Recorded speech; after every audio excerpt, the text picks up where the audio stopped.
नमस्कार दोस्तों, स्वागत है हमारे चैनल में। आज आप सुनने जा रहे मुंशी प्रेमचंद की लिखी कहानी, जिसका शीर्षक है भूत। मुरादाबाद के पंडित सीतानाथ चौबे गत 30 वर्षों से वहां के वकीलों के नेता हैं। उनके पिता उन्हें बाल्यावस्था में ही छोड़कर परलोक सिधारे थे।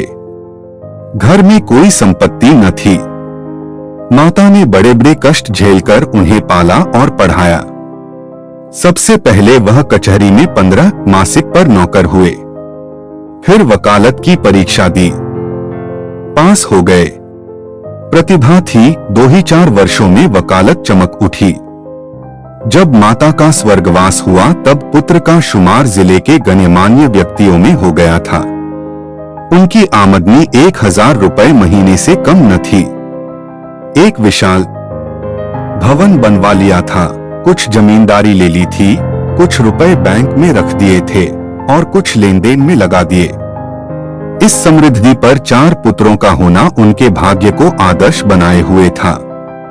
चारों लड़के भिन्न भिन्न दर्जों में पढ़ते थे, मगर यह कहना कि सारी विभूति चौबे जी के अनवरत परिश्रम का फल थी, उनकी पत्नी मंगला देवी के साथ अन्याय करना है। मंगला बड़ी सरल, गृह कार्य में कुशल और पैसे का काम धेले में चलाने वाली स्त्री थी। जब तक अपना घर न बन गया, उसने 3 महीने से अधिक का मकान किराए पर नहीं लिया और रसोई के लिए मिस्राइन तो उसने अब तक न रखी थी। उसे अगर कोई व्यसन था तो गहनों का, और चौबेजी को भी अगर कोई व्यसन था तो स्त्री को गहने पहनाने का। वह सच्चे पत्नी परायण मनुष्य थे। साधारणत महफिलों में वेश्याओं से हंसी मजाक कर लेना उतना बुरा नहीं समझा जाता, पर पंडित जी अपने जीवन में कभी नाच गाने की महफिल में गए ही नहीं। 5 बजे तड़के से लेकर 12 बजे रात तक उनका व्यसन मनोरंजन, पढ़ना लिखना, अनुशीलन जो कुछ था, कानून था। न उन्हें राजनीति से प्रेम था, न जाति सेवा से। ये सभी काम उन्हें व्यर्थ से जान पड़ते थे। उनके विचार में अगर कोई काम करने लायक था तो बस कचहरी जाना, बहस करना, रुपए जमा करना और भोजन करके सो रहना। जैसे वेदांती को ब्रह्मा के अतिरिक्त जगत मिथ्या जान पड़ता है, वैसे ही चौबेजी को कानून के सिवा सारा संसार मिथ्या प्रतीत होता था। सब माया थी, एक कानून ही सत्य था। चौबेजी के मुखचंद्र में केवल एक कला की कमी थी। उनके कोई कन्या न थी। पहलौठी कन्या के बाद फिर कन्या हुई ही नहीं और न अब होने की आशा ही थी। स्त्री और पुरुष दोनों उस कन्या को याद करके रोया करते थे। लड़कियां बचपन में लड़कों से ज्यादा चोंचले करती हैं। उन चोंचलों के लिए दोनों प्राणी विकल रहते। मां सोचती लड़की होती तो उसके लिए गहने बनवाती, उसके बाल गूंथती। लड़की पैजनियां पहने ठुमक ठुमक आंगन में चलती तो कितना आनंद आता। चौबे सोचते कन्यादान के बिना मोक्ष कैसे होगा। कन्यादान महादान है। जिसने यह दान न दिया उसका जन्म ही वृथा गया। आखिर यह लालसा इतनी प्रबल हुई कि मंगला ने अपनी छोटी बहन को बुलाकर कन्या की भांति पालने का निश्चय किया। उसके मां बाप निर्धन थे, राजी हो गए। यह बालिका मंगला की सौतेली मां की कन्या थी। बड़ी सुंदर और बड़ी चंचल थी। नाम था बिन्नी। चौबेजी का घर उसके आने से खिल उठा। 2-4 ही दिनों में लड़की अपने मां बाप को भूल गई। उसकी उम्र तो केवल 4 वर्ष की थी, पर उसे खेलने की अपेक्षा कुछ काम करना अच्छा लगता था। मंगला रसोई बनाने जाती तो बिन्नी भी उसके पीछे पीछे जाती, उससे आटा गूंधाने के लिए झगड़ा करती। तरकारी काटने में उसे बड़ा मजा आता था। जब तक वकील साहब घर पर रहते तब तक वह उनके साथ दीवान खाने में बैठी रहती। कभी किताब उलटती, कभी दवात कलम से खेलती। चौबेजी मुस्कुराकर कहते, बेटी मार खाओगी? बिन्नी कहती, तुम मार खाओगे, मैं तुम्हारे कान काट लूंगी, जूजू को बुलाकर पकड़ा दूंगी। इस पर दीवान खाने में खूब कहकहे उड़ते। वकील साहब कभी इतने बालेवत्सल न थे। जब बाहर से आते तो कुछ न कुछ सौगात बिन्नी के वास्ते जरूर लाते और घर में कदम रखते ही पुकारते, बिन्नी बेटी चलो। बिन्नी दौड़ती हुई आकर उनकी गोद में बैठ जाती। मंगला एक दिन बिन्नी को लिए बैठी थी। इतने में पंडित जी आ गए। बिन्नी दौड़कर उनकी गोद में जा बैठी। पंडित जी ने पूछा, तू किसकी बेटी है? बिन्नी, न बताऊंगी। मंगला, खदे बेटा, जीजी की बेटी हूं। पंडित, तू मेरी बेटी है बिन्नी की इनकी? बिन्नी, न बताऊंगी। पंडित, अच्छा, हम लोग आंखें बंद किए बैठे हैं, बिन्नी जिसकी बेटी होगी उसकी गोद में बैठ जाएगी। बिन्नी उठी और फिर चौबेजी की गोद में बैठ गई। पंडित, मेरी बेटी है, मेरी बेटी है, अब न कहना कि मेरी बेटी है। मंगला, अच्छा, जाओ बिन्नी, अब तुम्हें मिठाई न दूंगी, गुड़िया भी न मंगा दूंगी। बिन्नी, भैयाजी मंगवा देंगे, तुम्हें न दूंगी। वकील साहब ने हंसकर बिन्नी को छाती से लगा लिया और गोद में लिए हुए बाहर चले गए। वह अपने इष्ट मित्रों को भी इस बालक्रीड़ा का रसास्वादन कराना चाहते थे। आज से जो कोई बिन्नी से पूछता कि तू किसकी बेटी है, तो बिन्नी चट कह देती, भैया की। एक बार बिन्नी का बाप आकर उसे अपने साथ ले गया। बिन्नी ने रो रो कर दुनिया सिर पर उठा ली। इधर चौबेजी को भी दिन काटना कठिन हो गया। एक महीना भी न गुजरने पाया था कि वह फिर ससुराल गए और बिन्नी को लिवा लाए। बिन्नी अपनी माता और पिता को भूल गई। वह चौबेजी को अपना बाप और मंगला को अपनी मां समझने लगी। जिन्होंने उसे जन्म दिया था वे अब गैर हो गए। कई साल गुजर गए। वकील साहब के बेटों के विवाह हुए। उनमें से 2 अपने बाल बच्चों को लेकर अन्य जिलों में वकालत करने चले गए। 2 कॉलेज में पढ़ते थे। बिन्नी भी कली से फूल हुई। ऐसी रूपगुणशील वाली बालिका बिरादरी में और न थी पढ़ने लिखने में चतुर, घर के काम धंधों में कुशल, बूटेक सीधे और सीने पिरोने में दक्ष, पाक कला में निपुण, मधुर भाषिणी, लज्जाशीला, अनुपम रूप की राशि। अंधेरे घर में उसके सौंदर्य की दिव्य ज्योति से उजाला होता था। उषा की लालिमा में, ज्योत्सना की मनोहर छटा में, खिले हुए गुलाब के ऊपर सूर्य की किरणों से चमकते हुए तुषार बिंदु में भी वह प्राणप्रद सुषमा और वह शोभा न थी। श्वेत हेममुकुटधारी पर्वत में भी वह शीतलता न थी जो बिन्नी अर्थात विंध्येश्वरी के विशाल नेत्रों में थी। चौबेजी ने बिन्नी के लिए सुयोग्य वर खोजना शुरू किया। लड़कों की शादियों में दिल का अरमान निकाल चुके थे। अब कन्या के विवाह में हौसले पूरे करना चाहते थे। धन लुटाकर कीर्ति पा चुके थे, अब दान दहेज में नाम कमाने की लालसा थी। बेटे का विवाह कर लेना आसान है, पर कन्या के विवाह में आबरू निबाह ले जाना कठिन है। नौका पर सभी यात्रा करते हैं, जो तैरकर नदी पार करे वही प्रशंसा का अधिकारी है। धन की कमी न थी। अच्छा घर और सुयोग्य वर मिल गया। जन्म पत्र मिल गए, बनावट बन गया। फलदान और तिलक की रस्में भी अदा कर दी गईं। पर हाय रे दुर्दैव, कहां तो विवाह की तैयारी हो रही थी। द्वार पर दर्जी, सुनार, हलवाई सब अपना अपना काम कर रहे थे। कहां निर्दय विधाता ने और ही लीला रच दी। विवाह के 1 सप्ताह पहले मंगला अनायास बीमार पड़ी। 3 ही दिन में अपने सारे अरमान लिए हुए परलोक सिधार गई। संध्या हो गई थी। मंगला चारपाई पर पड़ी हुई थी। बेटे, बहुएं, पोते पोतियां सब चारपाई के चारों ओर खड़े थे। बिन्नी पैताने बैठी मंगला के पैर दबा रही थी। मृत्यु के समय की भयंकर निस्तब्धता छाई हुई थी। कोई किसी से न बोलता था। दिल में सब समझ रहे थे क्या होने वाला है।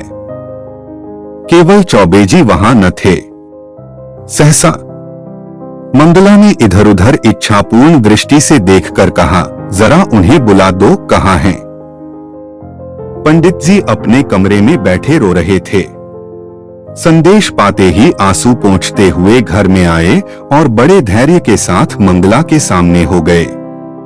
डर रहे थे कि मेरी आंखों से आंसू की एक बूंद भी निकली तो घर में हाहाकार मच जाएगा। मंगला ने कहा, एक बात पूछती हूँ, बुरा न मानना, बिन्नी तुम्हारी कौन है? पंडित, बिन्नी कौन है? मेरी बेटी है, और कौन? मंगला, हाँ, मैं तुम्हारे मुंह से यही सुनना चाहती थी। उसे सदा अपनी बेटी समझते रहना। उसके विवाह के लिए मैंने जो जो तैयारियां की थीं, उनमें कुछ काटछांट मत करना। पंडित, इसकी कुछ चिंता न करो। ईश्वर ने चाहा तो उससे कुछ ज्यादा धूमधाम के साथ विवाह होगा। मंगला, उसे हमेशा बुलाते रहना, तीज त्योहार में कभी मत भूलना। पंडित, इन बातों की मुझे याद दिलाने की जरूरत नहीं। मंगला ने कुछ सोचकर फिर कहा, इसी साल विवाह कर देना। पंडित, इस साल कैसे होगा? मंगला, यह फागुन का महीना है, जेठ तक लगन है। पंडित, हो सकेगा तो इसी साल कर दूंगा। मंगला, हो सकने की बात नहीं, जरूर कर देना। पंडित, कर दूंगा। इसके बाद गोदान की तैयारी होने लगी।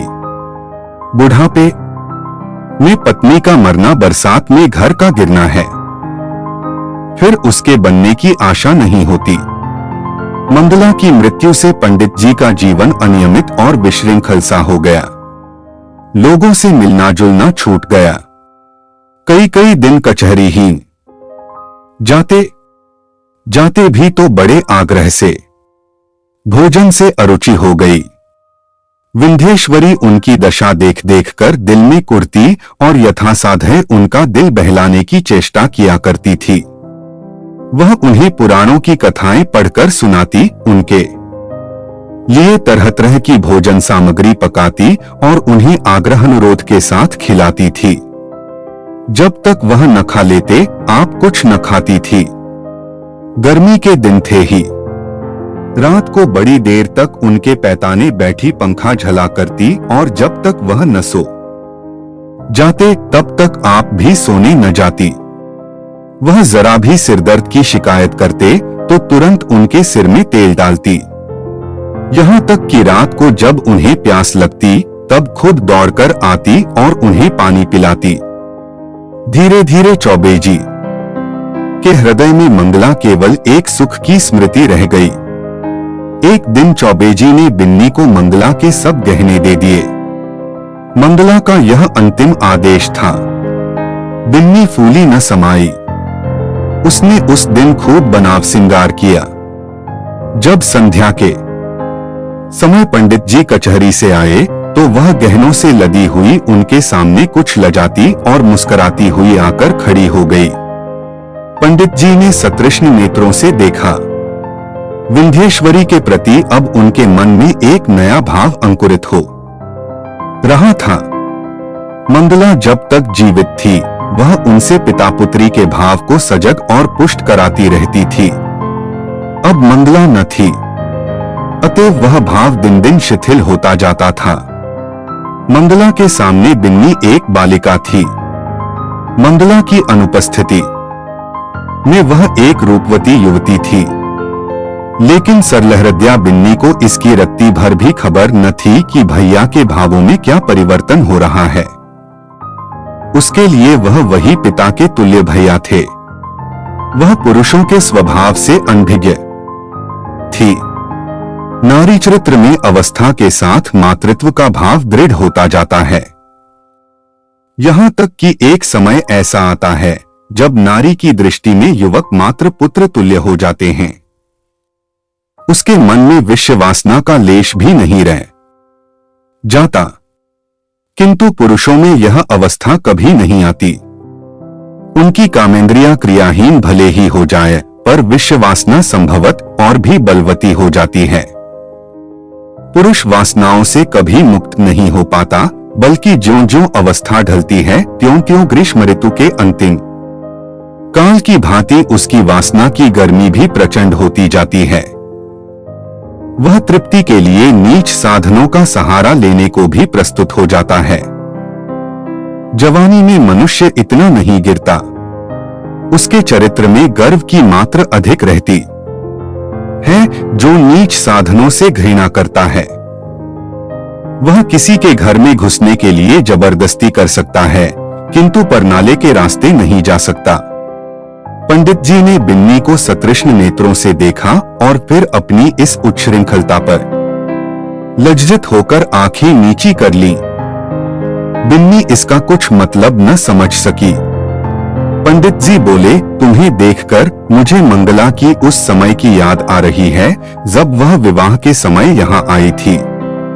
बिल्कुल ऐसी सूरत थी, यही गोरा रंग, यही प्रसन्न मुख, यही कोमल गाल, ये की लजीली आंखें। वह चित्र अभी तक मेरे हृदयपट पर खींचा हुआ है, कभी नहीं मिट सकता। ईश्वर ने तुम्हारे रूप में मेरी मंगला मुझे फिर दे दी। बिन्नी, आपके लिए क्या जलपान लाऊं?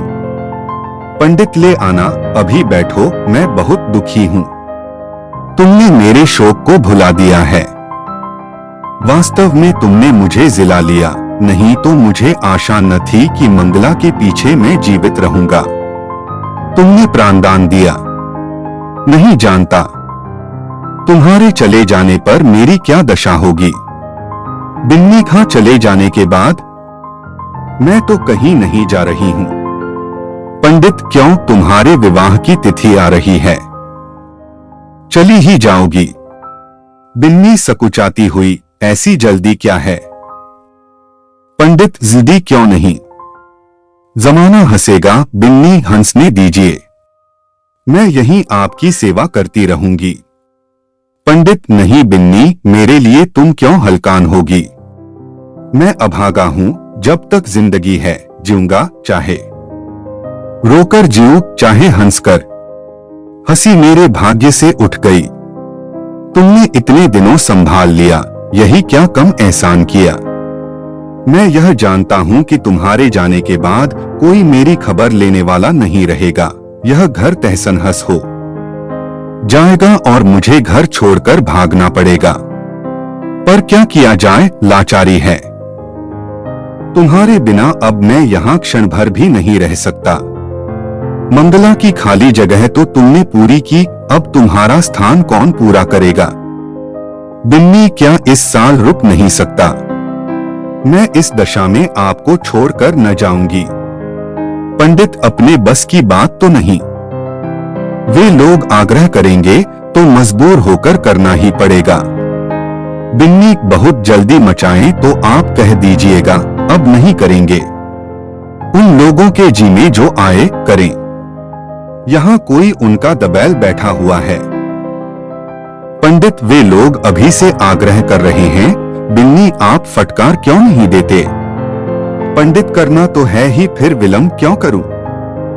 यह दुख और वियोग तो एक दिन होना ही है। अपनी विपत्ति का भार तुम्हारे सिर क्यों रखूं? बिन्नी, दुख सुख में काम न आऊंगी तो और किस दिन काम आऊंगी? पंडित जी के मन में कई दिनों तक घोर संग्राम होता रहा। वह अब बिन्नी को पिता की दृष्टि से न देख सकते थे। बिन्नी अब मंगला की बहन और उनकी साली थी। जमाना हंसेगा तो हंसे, जिंदगी तो आनंद से गुजरेगी। उनकी भावनाएं कभी इतनी उल्लासमयी न थीं। उन्हें अपने अंगों में फिर जवानी की स्फूर्ति का अनुभव हो रहा था। वह सोचते, बिन्नी को मैं अपनी पुत्री समझता था, पर वह मेरी पुत्री है तो नहीं। इस तरह समझने से क्या होता है? कौन जाने ईश्वर को यही मंजूर हो, नहीं तो बिन्नी यहाँ आती ही क्यों? उसने इसी बहाने से यह संयोग निश्चित कर दिया होगा। उसकी लीला तो अपरंपार है। पंडित जी ने वर के पिता को सूचना दे दी कि कुछ विशेष कारणों से इस साल विवाह नहीं हो सकता। विंध्येश्वरी को अभी तक कुछ खबर न थी कि मेरे लिए क्या क्या षड्यंत्र रचे जा रहे हैं। वह खुश थी कि मैं भैया जी की सेवा कर रही हूँ और भैया जी मुझसे प्रसन्न हैं। बहन का इन्हें बड़ा दुख है। मैं न रहूंगी तो यह कहीं चले जाएंगे, कौन जाने साधु सन्यासी न हो जाए। घर में कैसे मन लगेगा। वह पंडित जी का मन बहलाने का निरंतर प्रयत्न करती रहती थी, उन्हें कभी मनमारे न बैठने देती। पंडित जी का मन अब कचहरी में न लगता था, घंटे 2 घंटे बैठकर चले आते थे। युवकों के प्रेम में विकलता होती है और वृद्धों के प्रेम में श्रद्धा। वे अपनी यौवन की कमी को खुशामद से, मीठी बातों से और हाजिर जवाबी से पूर्ण करना चाहते हैं। मंगला को मरे अभी 3 ही महीने गुजरे थे कि चौबे जी ससुराल पहुंचे। सास ने मुहमांगी मुराद पाई। उसके 2 पुत्र थे। घर में कुछ पूंजी न थी। उनके पालन और शिक्षा के लिए कोई ठिकाना नजर न आता था। मंगला मर ही चुकी थी। लड़की का जो ही विवाह हो जाएगा वह अपने घर की हो रहेगी, फिर चौबे से नाता ही टूट जाएगा। वह इसी चिंता में पड़ी हुई थी कि चौबे जी पहुंचे, मानो देवता स्वयं वरदान देने आए हों। जब चौबे जी भोजन करके लेटे तो सास ने कहा, भैया कहीं बातचीत हुई कि नहीं। पंडित अम्मा, अब मेरे विवाह की बातचीत क्या होगी। सास, क्यों भैया, अभी तुम्हारी उम्र ही क्या है। पंडित, करना भी चाहूं तो बदनामी के डर से नहीं कर सकता, फिर मुझे पूछता ही कौन है। सास, पूछने को हजारों हैं। दूर क्यों जाओ, अपने घर ही में लड़की बैठी है। सुना है तुमने मंगला के सब गहने बिन्नी को दे दिए हैं। कहीं और विवाह हुआ तो ये कई हजार की चीजें तुम्हारे हाथों से निकल जाएंगी। तुमसे अच्छा घर मैं कहां पाऊंगी। तुम उसे अंगीकार कर लो तो मैं तर जाऊं। अंधा क्या मांगे 2 आंखें। चौबे जी ने मानो विवश होकर सास की प्रार्थना स्वीकार कर ली। बिन्नी अपने गांव के कच्चे मकान में अपनी मां के पास बैठी हुई है। अब की चौबे जी ने उसकी सेवा के लिए एक लौंडी भी साथ कर दी है। विंध्येश्वरी के दोनों छोटे भाई विस्मित होकर उसके आभूषणों को देख रहे हैं। गांव की और कई स्त्रियां उसे देखने आई हुई हैं और उसके रूपलावण्य का विकास देखकर चकित हो रही हैं। यह वही बिन्नी है जो यहां मोटी फरिया पहिने खेला करती थी। रंगरूप कैसा निखर आया है। सुख की देह है न। जब भीड़ कम हुई, एकांत हुआ तो माता ने पूछा, तेरे भैया जी तो अच्छी तरह हैं न बेटी। यहां आए थे तो बहुत दुखी थे। मंगला का शोक उन्हें खाए जाता है। संसार में ऐसे मर्द भी होते हैं जो स्त्री के लिए प्राण दे देते हैं। नहीं तो यहाँ स्त्री मरी और चट दूसरा ब्याह रचाया गया। मानो मनाते रहते हैं कि यह मरे तो नईन वेली बहू घर लाएं। विंध्ये उन्हें याद करके रोया करते हैं। चली आई हूं, न जाने कैसे होंगे। माता, मुझे तो डर लगता है कि तेरा ब्याह हो जाने पर कहीं घबराकर साधु फकीर न हो जाए। विंध्ये, मुझे भी तो यही डर लगता है। इसी से तो मैंने कह दिया कि अभी जल्दी क्या है। माता, जितने ही दिन उनकी सेवा करोगी उतना ही उनका स्नेह बढ़ेगा और तुम्हारे जाने से उन्हें उतना ही दुख भी अधिक होगा। बेटी, सच तो यह है कि वह तुम ही को देखकर जीते हैं। इधर तुम्हारी डोली उठी और उधर उनका घर सत्यानाश हुआ। मैं तुम्हारी जगह होती तो उन्हीं से ब्याह कर लेती। विंध्ये हटो अम्मा, गाली देती हो। उन्होंने मुझे बेटी करके पाला है, मैं भी उन्हें अपना पिता। माता, चुप रह पगली, कहने से क्या होता है। विंध्ये, अरे सोच तो अम्मा, कितनी बेढंगी बात है। माता, मुझे तो इसमें कोई बेढंगापन नहीं देख पड़ता। विंध्ये, क्या कहती हो अम्मा, उनसे मेरा मैं तो लाज के मारे मर जाऊं, उनके सामने ताक न सकूं। वह भी कभी न मानेंगे। मानने की बात भी हो कोई, माता उनका जिम्मा मैं लेती हूं, मैं उन्हें राजी कर लूंगी। तू राजी हो जा। याद रख, यह कोई हंसी खुशी का ब्याह नहीं है, उनकी प्राण रक्षा की बात है, जिसके सिवा संसार में हमारा और कोई नहीं।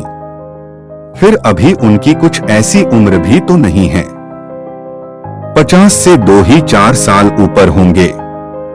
उन्होंने एक ज्योतिषी से पूछा भी था, उसने उनकी कुंडली देखकर बताया है कि आपकी जिंदगी कम से कम 20 वर्ष की है। देखने सुनने में भी वह 100-200 में एक आदमी है। बातचीत में चतुर माता ने कुछ ऐसा शब्दव्यूह रचा कि सरल बालिका उसमें से निकल न सकी। माता जानती थी कि प्रलोभन का जादू इस पर न चलेगा। धन का, आभूषणों का, कुल सम्मान का, सुखमय जीवन का उसने जिक्र तक न किया। उसने केवल चौबे जी की दयनीय दशा पर जोर दिया। अंत को विंध्येश्वरी ने कहा, अम्मा, मैं जानती हूँ कि मेरे न रहने से उनको बड़ा दुख होगा, यह भी जानती हूँ कि मेरे जीवन में सुख नहीं लिखा है। अच्छा, उनके हित के लिए मैं अपना जीवन बलिदान कर दूंगी। ईश्वर की यही इच्छा है तो यही सही। चौबे जी के घर में मंगलगान हो रहा था। विंध्येश्वरी आज वधू बनकर इस घर में आई है। कई वर्ष पहले वह चौबे जी की पुत्री बनकर आई थी। उसने कभी स्वप्न में भी न सोचा था कि मैं एक दिन इस घर की स्वामिनी बनूंगी। चौबे जी की सजधाज आज देखने योग्य है। तंजेब का रंगीन कुर्ता, कतरी हुई और सवारी हुई मूछें, हिजाब से चमकते हुए बाल, हंसता हुआ चेहरा, चढ़ी आंखें, यौवन का पूरा स्वांग था। रात बीत चुकी थी। विंध्येश्वरी आभूषणों से लदी हुई, भारी जोड़े पहने, फर्श पर सिर झुकाए बैठी थी। उसे कोई उत्कंठा न थी, भय न था, केवल यह संकोच था कि मैं उनके सामने कैसे मुंह खोलूंगी। उनकी गोद में खेली हूँ, उनके कंधों पर बैठी हूँ, उनकी पीठ पर सवार हुई हूँ, कैसे उन्हें मुंह दिखाऊंगी। मगर वे पिछली बातें क्यों सोचूं? ईश्वर उन्हें प्रसन्न रखे। जिसके लिए मैंने पुत्री से पत्नी बनना स्वीकार किया, वह पूर्ण हो, उनका जीवन आनंद से व्यतीत हो। इतने में चौबे जी आए। विंध्येश्वरी उठ खड़ी हुई। उसे इतनी लज्जा आई कि जी चाहा कहीं भाग जाए। खिड़की से नीचे कूद पड़े। चौबे जी ने उसका हाथ पकड़ लिया और बोले, बिन्नी, मुझसे डरती हो? बिन्नी कुछ न बोली, मूर्ति की तरह वहीं खड़ी रही। एक क्षण में चौबे जी ने उसे बिठा दिया। वह बैठ गई। उसका गला भर भर आता था। भाग्य की यह निर्दय लीला, यह क्रूर क्रीड़ा उसके लिए असह्य हो रही थी। पंडित जी ने पूछा, बिन्नी, बोलती क्यों नहीं? क्या मुझसे नाराज हो? विंध्येश्वरी ने अपने कान बंद कर लिए। यही परिचित आवाज वह कितने दिनों से सुनती चली आती थी। आज वह व्यंग्य से भी तीव्र और उपहास से भी कटु प्रतीत होती थी। सहसा पंडित जी चौंक पड़े, आंखें फैल गईं और दोनों हाथ मेंढक के पैरों की भांति सिकुड़ गए। वह 2 कदम पीछे हट गए। खिड़की से मंगला अंदर झांक रही थी। छाया नहीं, मंगला थी सदेह, साकार, सजीव। चौबे जी का पति हुई टूटी फूटी आवाज से बोले, बिन्नी देखो, वह क्या है? बिन्नी ने घबराकर खिड़की की ओर देखा। कुछ न था। बोली, क्या है? मुझे तो कुछ नहीं दिखाई देता। चौबे जी अब गायब हो गई, लेकिन ईश्वर जानता है, मंगला थी। बिन्नी, बहन? चौबे जी, हाँ, वही। खिड़की से अंदर झांक रही थी। मेरे तो रोए खड़े हो गए। विंध्येश्वरी का पति हुई बोली, मैं यहां नहीं रहूंगी। चौबे, नहीं, बिन्नी, कोई डर नहीं है, मुझे धोखा हुआ होगा। बात यह है कि वह घर में रहती थी, यहीं सोती थी, इसी से कदाचित मेरी भावना ने उसकी मूर्ति लाकर खड़ी कर दी। कोई बात नहीं है। आज का दिन कितना मंगलमय है कि मेरी बिन्नी यथार्थ में मेरी ही हो गई। यह कहते कहते चौबे जी फिर चौंके। फिर वही मूर्ति खिड़की से झांक रही थी। मूर्ति नहीं, सदेह सजीव साकार मंगला। अब की उसकी आंखों में क्रोध न था, तिरस्कार न था, उनमें हास्य भरा हुआ था। मानो वह इस दृश्य पर हंस रही है, मानो उसके सामने कोई अभिनय हो रहा है। चौबे जी ने कांपते हुए कहा, बिन्नी, फिर वही बात हुई। वह देखो, मंगला खड़ी है। विंध्येश्वरी चीखकर उनके गले से चिमट गई। चौबे जी ने महावीर का नाम जपते हुए कहा, मैं किवाड़ बंद किए देता हूँ। बिन्नी, मैं इस घर में नहीं रहूंगी। रोकर, भैया जी, तुमने बहन के अंतिम आदेश को नहीं माना, इसी से उनकी आत्मा दुखी हो रही है। मुझे तो किसी अमंगल की आशंका हो रही है। चौबे जी ने उठकर खिड़की के द्वार बंद कर दिए और कहा, मैं कल से दुर्गा पाठ कराऊंगा। आज तक कभी ऐसी शंका न हुई थी। तुमसे क्या कहूं, मालूम होता है। होगा, उस बात को जाने दो। यहाँ बड़ी गर्मी पड़ रही है। अभी पानी गिरने को 2 महीने से कम नहीं है। हम लोग मंसूरी क्यों न चलें, विंध्ये? मेरा तो कहीं जाने का जी नहीं चाहता। कल से दुर्गा पाठ जरूर कराना। मुझे अब इस कमरे में नींद न आएगी। पंडित, ग्रंथों में तो यही देखा है कि मरने के बाद केवल सूक्ष्म शरीर रह जाता है। फिर समझ में नहीं आता यह स्वरूप क्यों कर दिखाई दे रहा है। मैं सच कहता हूं बिन्नी, अगर तुमने मुझ पर यह दया न की होती तो मैं कहीं का न रहता। शायद इस वक्त मैं बद्रीनाथ के पहाड़ों पर सिर टकराता होता, या कौन जाने विष खाकर प्राणांत कर चुका होता। विंध्ये मंसूरी में किसी होटल में ठहरना पड़ेगा। पंडित, नहीं, मकान भी मिलते हैं। मैं अपने एक मित्र को लिखे देता हूँ, वह कोई मकान ठीक कर रखेंगे वहाँ। बात पूरी न होने पाई थी कि न जाने कहां से जैसे आकाशवाणी हो आवाज आई, बिन्नी तुम्हारी पुत्री है। चौबे जी ने दोनों कान बंद कर लिए। भय से थरथर कांपते हुए बोले, बिन्नी, यहाँ से चलो। न जाने कहां से आवाजें आ रही हैं। बिन्नी तुम्हारी पुत्री है, यह ध्वनि सहस्त्र कानों से पंडित जी को सुनाई पड़ने लगी, मानो इस कमरे की एक एक वस्तु से यही सदा आ रही है। बिन्नी ने रोकर पूछा, कैसी आवाज थी? पंडित, क्या बताऊं, कहते लज्जा आती है। बिन्नी, जरूर बहन जी की आत्मा है। बहन, मुझ पर दया करो, मैं सर्वथा निर्दोष हूँ। पंडित, फिर वही आवाज आ रही है। हाय ईश्वर, कहाँ जाऊं? मेरे तो रोम रोम में वे ही शब्द गूंज रहे हैं। बिन्नी, बुरा किया। मंगला सती थी, उसके आदेश की उपेक्षा करके मैंने अपने हक में जहर बोया। कहाँ जाऊं, क्या करूं? यह कहकर पंडित जी ने कमरे के किवाड़ खोल दिए और बेतहाशा भागे। अपने मर्दाने कमरे में पहुंचकर वह गिर पड़े। मूर्छा आ गई। विंध्येश्वरी भी दौड़ी, पर चौखट से बाहर निकलते ही गिर पड़ी।